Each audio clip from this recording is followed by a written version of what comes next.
Olá, pessoas! Vocês estão bem? Estão se cuidando e cuidando das pessoas que vocês amam? Espero que sim. Bom, a nossa aula de hoje é sobre o Brasil Colônia, baseado no nosso livro Arariba Mais, da editora Moderna, nossa terceira aula, e eu sou o professor Cláudio Júnior, né? Antes de começarmos a falar um pouco sobre o Brasil Colônia, é importante achei interessante fazer a leitura desse material aqui, tá certo? Portugal. Vamos lá. Portugal encontrava-se depois da restauração da dependência quase absoluta nos fornecimentos externos. Não só comprava utilidades como alimentos da Holanda, da Inglaterra, França, da Itália, recebia manufaturas e mandava-lhes açúcar, tabaco, madeira tintoriais, mais tarde o ouro e pedras preciosas, produtos coloniais no reino quase tão somente sal e vinho. Essa é um trecho do livro As Razões da Independência, de Sodré. Vamos lá chamar atenção para alguns tópicos. Primeiro, que Portugal ela comprava produtos manufatureiros. Isso a gente já falou nos assuntos anteriores, sobre as grandes revoluções, sobre o processo de industrialização, sobre o processo da manufatura, maquinofatura, não é isso?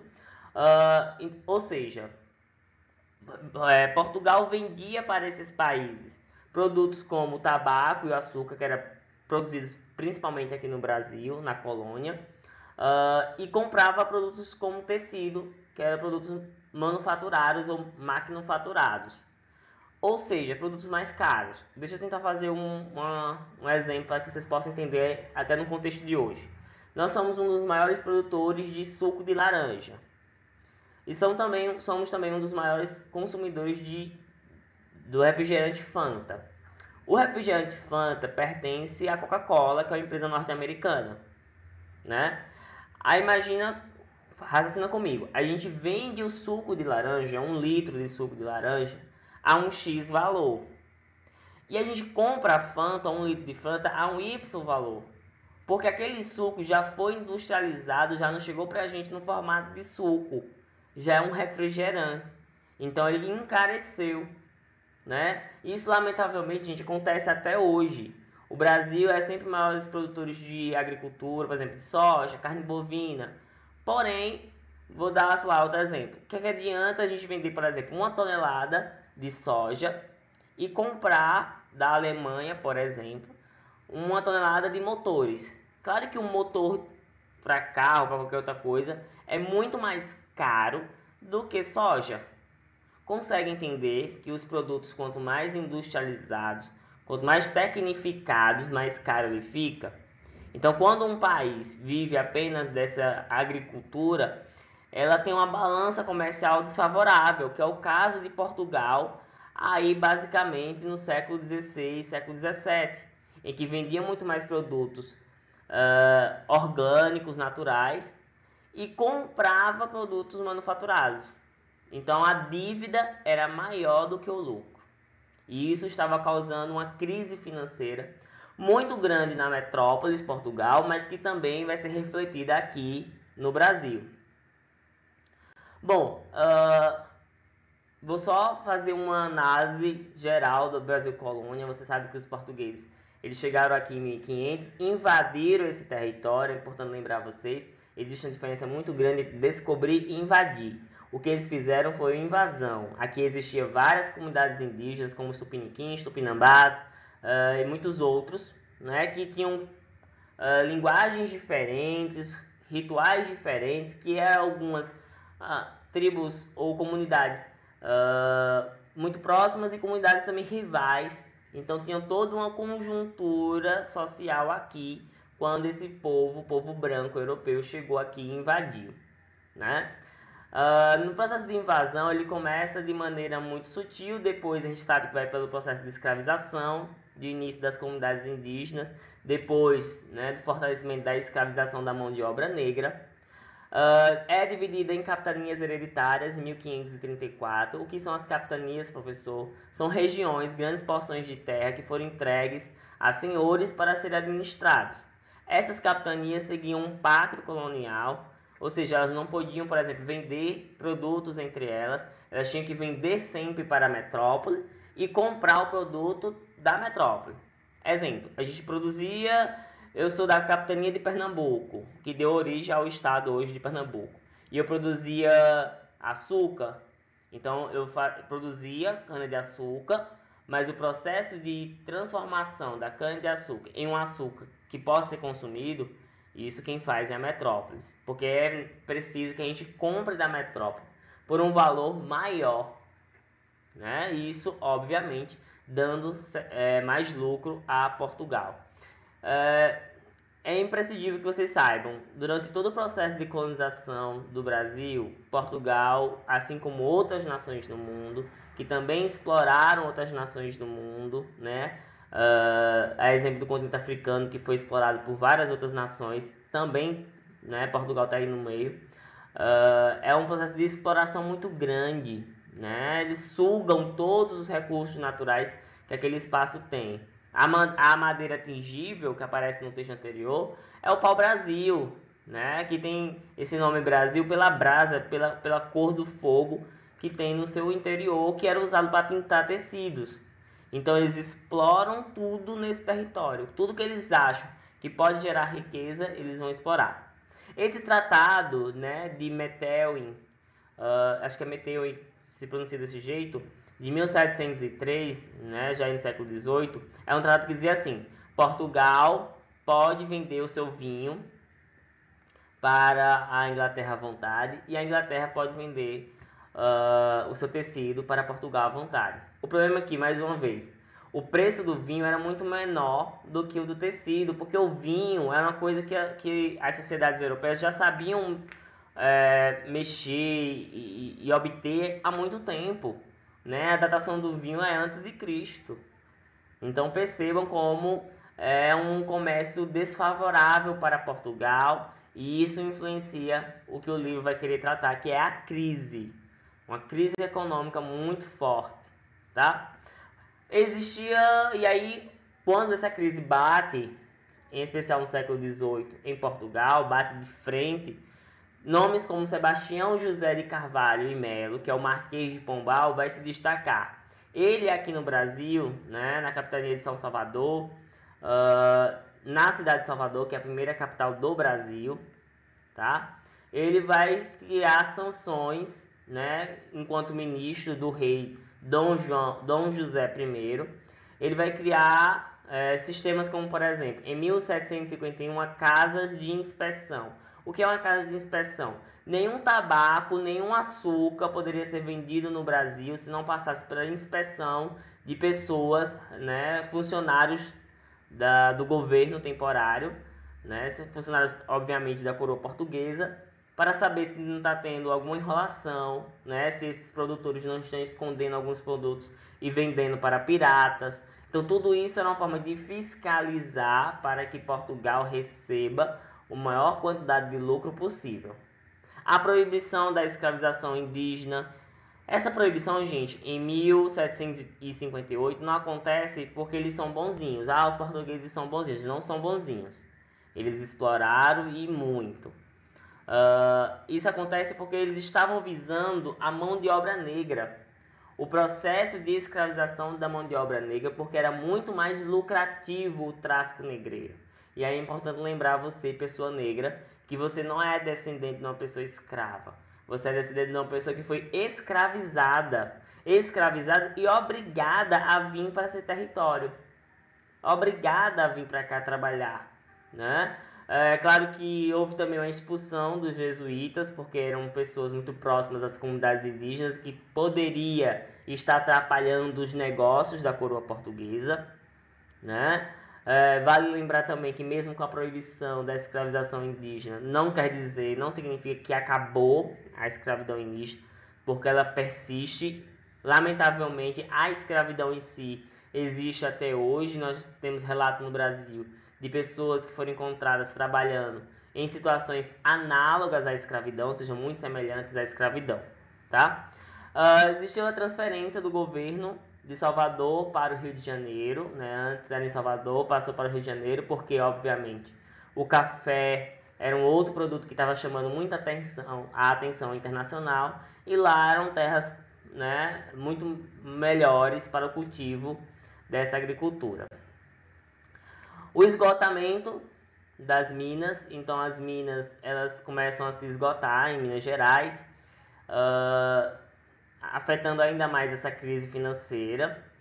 E aí as pessoas que moram em Minas Gerais, né, os produtores, pessoas da elite, os soldados, senhores brancos, começam a se juntar, né, para criar uma conjuração mineira, isso baseado no que estava acontecendo no mundo, com o iluminismo, né, com as revoluções industriais, a independência, posteriormente a independência de alguns outros países, né, então eles, baseado nesse perspectiva iluminista de revoluções, né, como a própria Revolução Gloriosa, eles tentam criar esse grupo de pessoas, né, esses conjuradores, para expulsar a coroa portuguesa de Minas Gerais e pedir a independência do Brasil, né? Isso na Vila Rica, em Minas Gerais.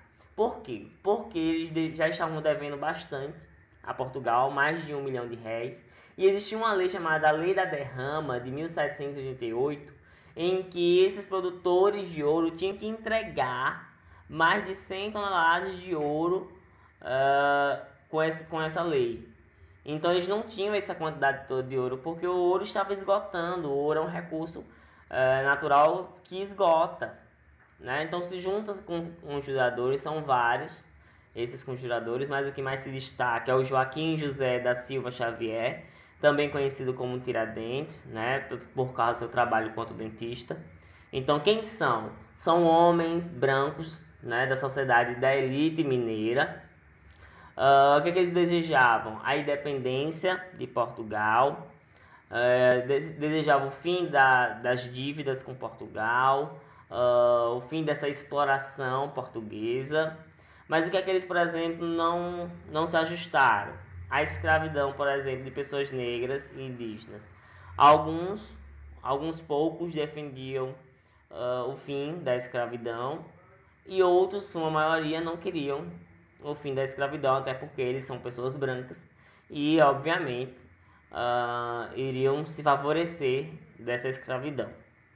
Bom, a revolta não aconteceu, né? No dia que estava datado, em 1789, quando realmente a coroa portuguesa ia chegar para exigir o ouro, um dos senhores, se não me falha a memória, acho que é Joaquim Silveira, ele entregou.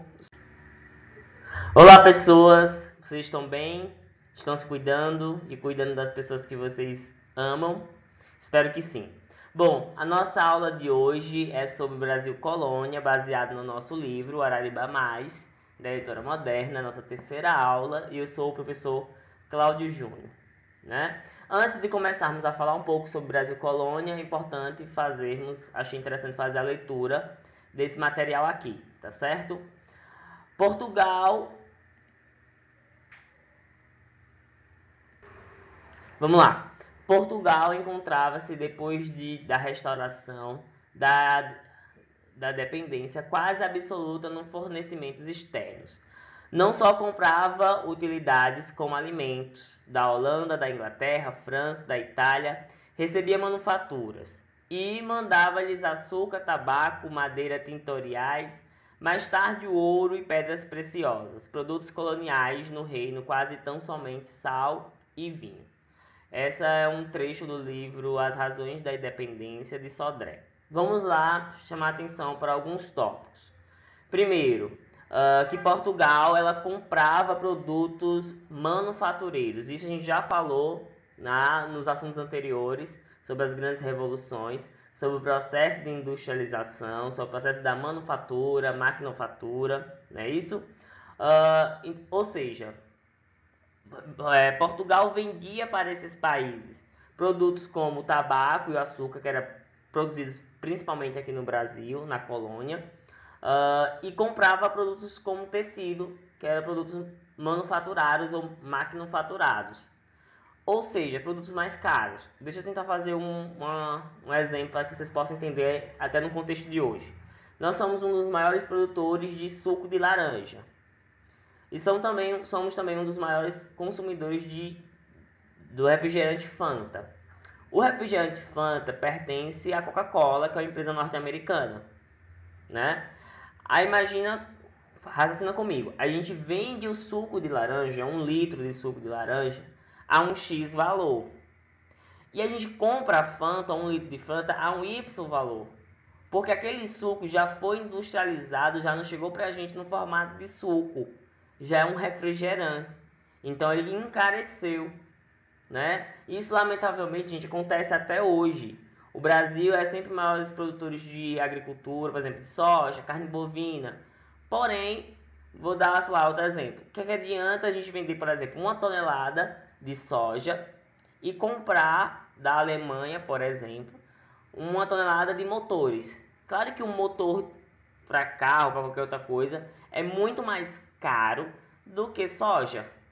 Consegue entender que os produtos, quanto mais industrializados, quanto mais tecnificados, mais caro ele fica? Então, quando um país vive apenas dessa agricultura, ela tem uma balança comercial desfavorável, que é o caso de Portugal, aí basicamente no século XVI, século XVII, em que vendia muito mais produtos orgânicos, naturais, e comprava produtos manufaturados. Então a dívida era maior do que o lucro. E isso estava causando uma crise financeira muito grande na metrópole, Portugal, mas que também vai ser refletida aqui no Brasil.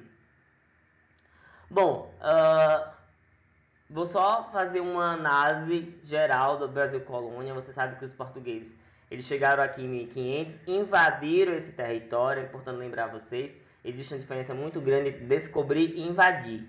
O que eles fizeram foi uma invasão. Aqui existiam várias comunidades indígenas, como os tupiniquins, tupinambás e muitos outros, né, que tinham linguagens diferentes, rituais diferentes, que algumas tribos ou comunidades muito próximas e comunidades também rivais. Então tinha toda uma conjuntura social aqui quando esse povo branco europeu chegou aqui e invadiu, né?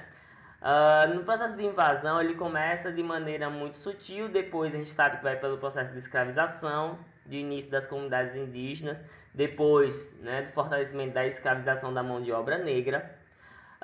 É dividida em capitanias hereditárias em 1534. O que são as capitanias, professor? São regiões, grandes porções de terra que foram entregues a senhores para serem administrados. Essas capitanias seguiam um pacto colonial, ou seja, elas não podiam, por exemplo, vender produtos entre elas, elas tinham que vender sempre para a metrópole e comprar o produto da metrópole. Exemplo, a gente produzia... Eu sou da capitania de Pernambuco, que deu origem ao estado hoje de Pernambuco. E eu produzia açúcar, então eu produzia cana-de-açúcar, mas o processo de transformação da cana-de-açúcar em um açúcar que possa ser consumido, isso quem faz é a metrópole. Porque é preciso que a gente compre da metrópole por um valor maior, né? Isso, obviamente, dando mais lucro a Portugal. É imprescindível que vocês saibam, durante todo o processo de colonização do Brasil, Portugal, assim como outras nações do mundo, que também exploraram outras nações do mundo, né? A exemplo do continente africano, que foi explorado por várias outras nações, também, né? Portugal está aí no meio. É um processo de exploração muito grande, né? Eles sugam todos os recursos naturais que aquele espaço tem. A madeira atingível, que aparece no texto anterior, é o pau-brasil, né? Que tem esse nome Brasil pela brasa, pela cor do fogo que tem no seu interior, que era usado para pintar tecidos. Então eles exploram tudo nesse território. Tudo que eles acham que pode gerar riqueza, eles vão explorar. Esse tratado, né, de Metelin, acho que é Metelin se pronuncia desse jeito, de 1703, né, já no século XVIII, é um tratado que dizia assim: Portugal pode vender o seu vinho para a Inglaterra à vontade e a Inglaterra pode vender o seu tecido para Portugal à vontade. O problema é que, mais uma vez, o preço do vinho era muito menor do que o do tecido, porque o vinho era uma coisa que as sociedades europeias já sabiam mexer e obter há muito tempo. Né? A datação do vinho é antes de Cristo. Então percebam como é um comércio desfavorável para Portugal e isso influencia o que o livro vai querer tratar, que é a crise. Uma crise econômica muito forte, tá? Existia, e aí, quando essa crise bate, em especial no século XVIII, em Portugal, bate de frente, nomes como Sebastião José de Carvalho e Melo, que é o Marquês de Pombal, vai se destacar. Ele aqui no Brasil, né, na capitania de São Salvador, na cidade de Salvador, que é a primeira capital do Brasil, tá? Ele vai criar sanções, né, enquanto ministro do rei Dom José I. Ele vai criar sistemas como, por exemplo, em 1751, casas de inspeção.